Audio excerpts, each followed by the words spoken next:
এত খাবার আয়োজন, সব তো মনে হচ্ছে বাড়ির খাবার, এগুলো কই পেলেন?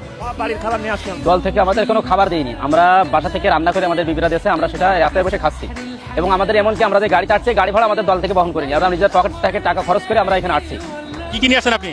আমি রুটি নিয়ে আসছি, চিড়ি নিয়ে আসছি, পানি নিয়ে আসছি, কলা নিয়ে আসছি, বড় ব্যাগ ভর্তি করে। দেখছিলাম আপনি ব্যাগ থেকে রুটি বের করছেন, পানি বের করছেন এবং কলা বের করছেন।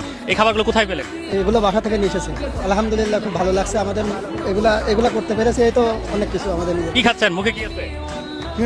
ভাজা চিড়াই আর চানাচুরা কলা কই পেলেন এগুলো? বাইক থেকে জানা হয়েছে।